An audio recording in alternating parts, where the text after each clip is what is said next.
Hello friends, Umiya ફૂડમાં તમારું સ્વાગત છે। આજે આપણે બનાવીશું પૌવાના પકોડા। તો એ માટે મેં અહીંયા એક મોટી વાટકી જેટલા પૌવા લીધા છે। એને આપણે પાણીથી સરસ ધોઈ નાખીશું। 2-3 વાર આપણે પાણી લઈ અને ધોઈ નાખીશું।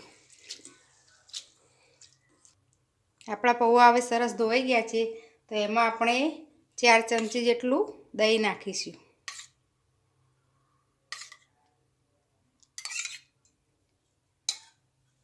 અને એમાં આપણે 3 થી 4 ચમચી જેટલું પાણી રેડીશું અને બધું મિક્સ કરી દઈશું। હવે આને આપણે 10 મિનિટ માટે રહેવા દઈશું। હવે આપણા પૌવા 10 મિનિટ પલળી ગયા છે। તો સરસ એકદમ છૂટા છૂટા થઈ ગયા છે। હવે એમાં આપણે મસાલા કરશું। તો મેં અહીંયા એક ગાજર સીણીને લીધું છે અને એક નાનો કાંદાને ઝીણો સમારી લીધો છે। તો એ આપણે એડ કરી દઈશું અંદર।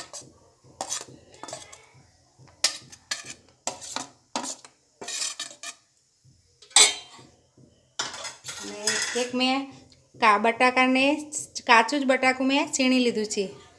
એક મીડિયમ સાઈઝનું બટાકું એને પણ અંદર નાખી દઈશું। 2 મોટી ચમચી જેટલું લીલું લસણ લીધું છે એ પણ નાખી દઈશું।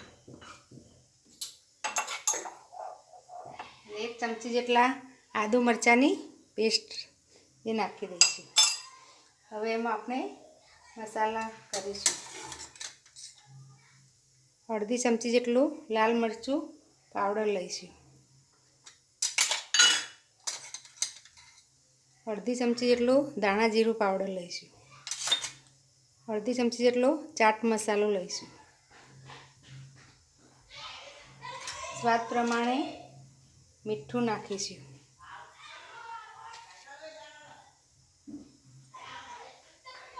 હવે એમાં આપણે 5 મોટી ચમચી જેટલો ચણાનો લોટ નાખીશું બાઇન્ડિંગ માટે।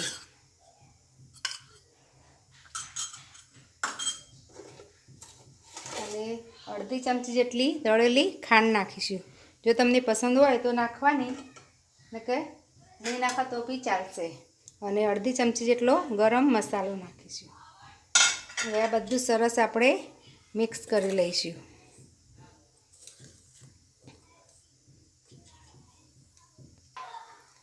બધો મસાલો મિક્સ થઈ ગયો છે, પણ હજી થોડું ડ્રાય છે એટલે આપણે એમાં થોડું પાણી રેડીશું।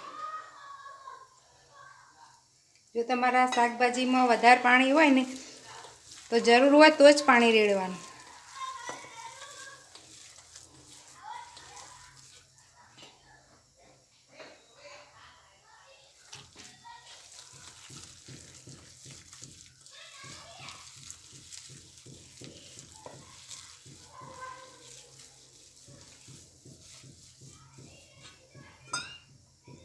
એ મોટી 2 ચમચી જેટલું પાણી રેડી છે।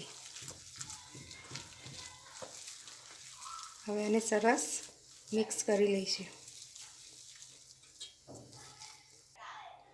હવે આપણે આમાં 1 મોટી ચમચી જેટલું તેલ નાખીશું। બરાબર મિક્સ કરી દઈશું। આપણું બેટર તૈયાર છે। તમે જોઈશો એકદમ લૂઝ પણ નથી અને એકદમ કડક પણ નથી।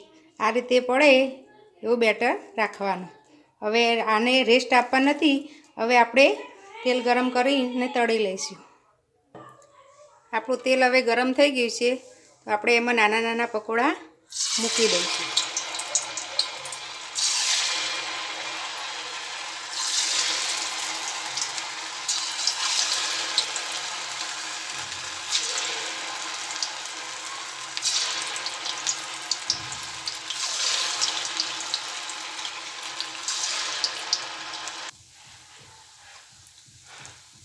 આપણે થોડા હલાવી લઈશું પકોડાને અને મીડિયમ ગેસ પર એને ચડવા દઈશું। થોડી થોડી વારે ફેરવતા જવાનું।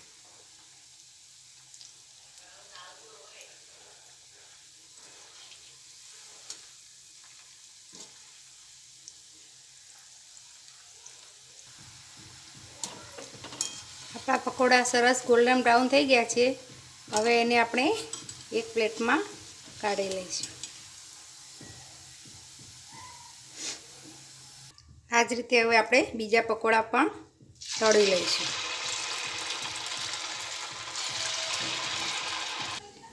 તો તૈયાર છે આપણા પૌવાના પકોડા. તમે જોઈ શકો છો ઉપરથી એકદમ ક્રિસ્પી અને અંદરથી એકદમ સોફ્ટ એવા પૌવાના પકોડા તૈયાર છે. જો તમે આમાં તમે તમારી પસંદ મુજબ શાકભાજી નાખી શકો છો. તો એકદમ ક્રિસ્પી એવા પૌવાના પકોડા તૈયાર.